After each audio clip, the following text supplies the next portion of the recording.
So in today's call, it's about filling a position that's ranked 99 out of 100 in its difficulty score. Does this recruiter, HR rep, interviewer have what it takes to fill that position? Let's find out.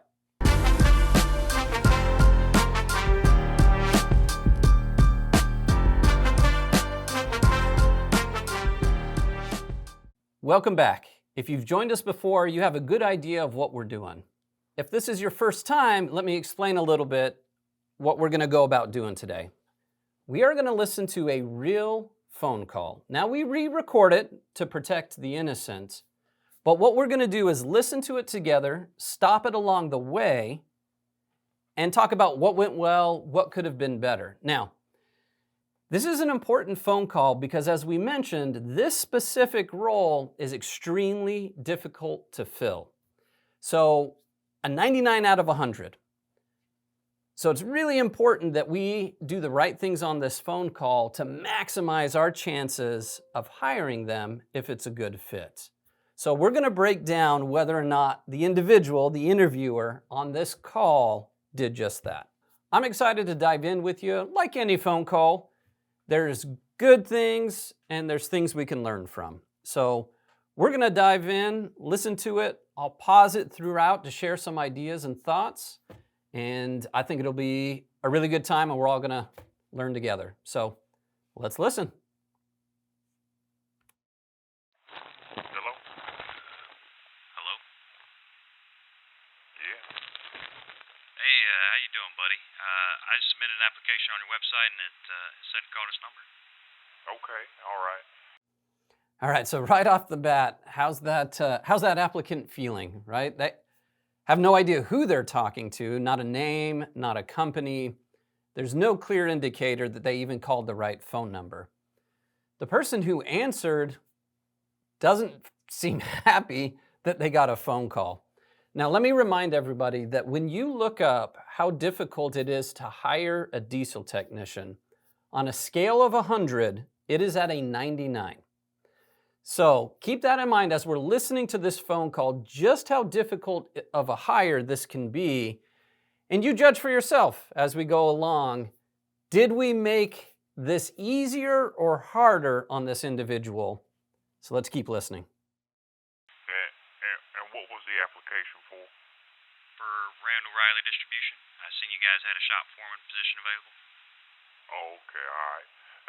That's all I need to know right there. Oh, where do you live, sir?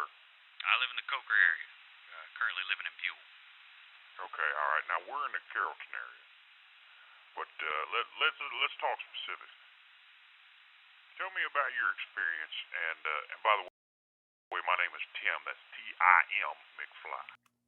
All right, so finally we do share a name, so that's nice. Almost a minute into the phone call already. So a common question that we hear a lot, whether it's drivers, diesel technicians, of course we want to understand what kind of experience is this person bringing to the table. And it's an okay question, but I think there might be a better way to ask it, where you'll still probably get the information you're looking for, but it comes off as much more friendly. So instead of starting off first question, how much experience do you have? What if instead we said something like, tell me a little bit about yourself? Way more friendly, right? And you're probably going to learn some additional things on top of just their experience, but just a better way to go about creating a really comfortable environment for the candidate. Okay. Yeah, my name's Todd. I've been working on diesel trucks since 2002, beginning late 2001 or early 2002. All right, so experience. We're talking to an individual with over 20 years of experience in the field. 99 out of 100 difficulty score when it comes to hiring these individuals. And we've got someone on the phone right now, 20 plus years of experience. How do we handle it? I mean, everything from dump trucks to over-the-road trucks to front-end loaders to roll-off trucks. Let me see, engine work. I mean, engine overhauls. I mean, I tell you, there's just not much on the truck that I haven't done. I'll be honest with you. All right. And I've been in management for the past 8 specifically talk about Freightliner. You have any Freightliner experience? Yes, sir. So obviously the interviewer, I don't know the title of the person answering the phone here. Is it somebody in HR? Are they a recruiter? Is it the shop manager? I don't know. I'm not sure. They don't actually say. But he cuts the person off, right? They've got some things in mind, the interviewer, we'll call them, that they want to know about this candidate. Makes sense.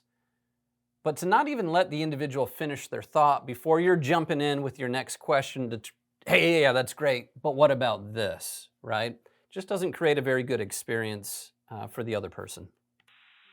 DD-15s, the DD-13s I'm familiar with, the older Freightliners that have the Cummins or the options for Cummins I have.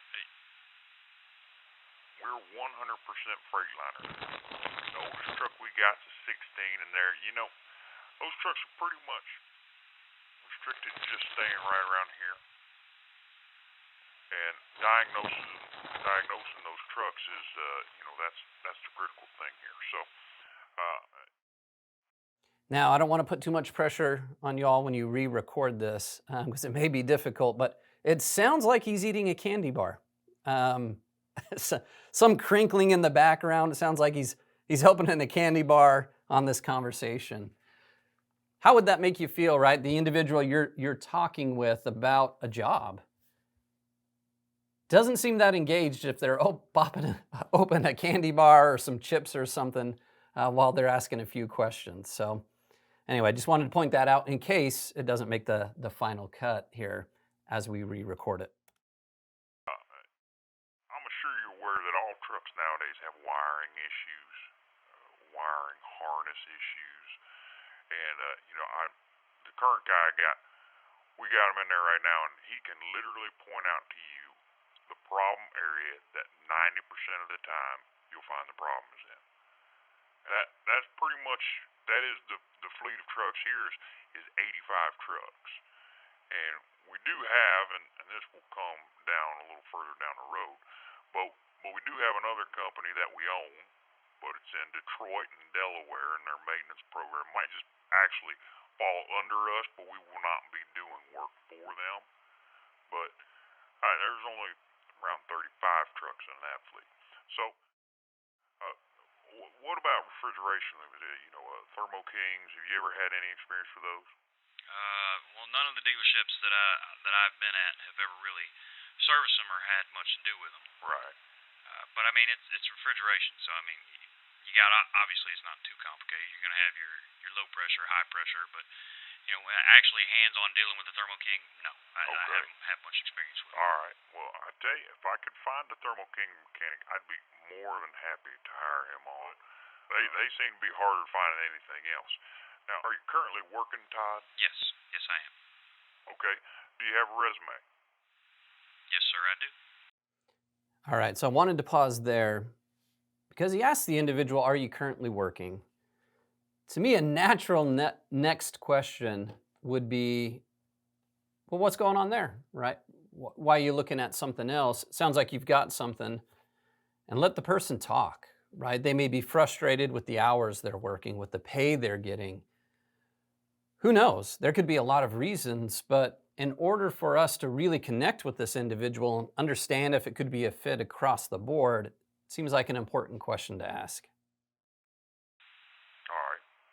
You got a pen? Let's see. No, not at the moment. Give me 1 second. Well, now, just give me, is this your cell phone? Yes, sir. The one here, that's my cell phone. Text you. You can text I'll text you my email address, okay? Okay. And you already have my cell phone. That's the number you're calling me on right now. Well, now, the number I'm calling is a 555 number. Oh, okay. All right. Well, that's going through a phone system. Okay. But I'll have it if you text me. Yeah, that's right. So, that's my cell phone, and that's the way we'll communicate, okay? Okay. That'd be good. You go ahead and text me now, and I'll email over whatever it is you're requesting. Resume. All right. What else you need? No, it's that's it. Just a resume. All right. And what was your name again? Tim. Tim McFly. Well, Mr. McFly, thank you. Thank you very much. You take care. Bye. All right. So we'll go back to one more time just how difficult it is to fill this type of position. And you've got a guy on the phone with 20 plus years of experience. What do you think? I mean, how good of a job did we do on that phone call of making it sound like a really good job? Right? How interested did the interviewer sound in that individual?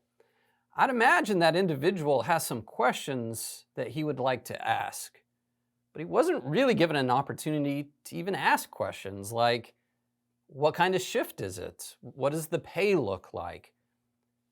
That interviewer did nothing to sell the position or the company whatsoever. So that's why I wanted to listen to this call today, because we're all going to come across opportunities on the phone to talk to, at least on the surface, from what we know so far, highly qualified individuals who seemingly are extremely interested in what we have to offer so far. But we've got to make it easy for them to see the benefits of working with us, right? To make them want to be part of something. And on this call, didn't really feel like that happened, right? It kind of ended with, I will text you my number and my email address so that you can email me your resume. Well, what's the next step after that? I mean, is it another interview? Is it, we're just going to look at your resume and maybe get back to you? Like, what are you hoping to see on the resume that you couldn't have asked on that call right then and there? So those are some of the things to think about is, like I said, reduce the friction. If it's a difficult to fill position, how can we go about presenting it in the best light possible and making sure it's a good fit for everyone? So always love to hear your ideas. Throw it in the comments. If you've got something, continue to like, subscribe. We'll continue to listen to different types of positions, whether that's warehouse workers or, we do a lot of driver recruiting.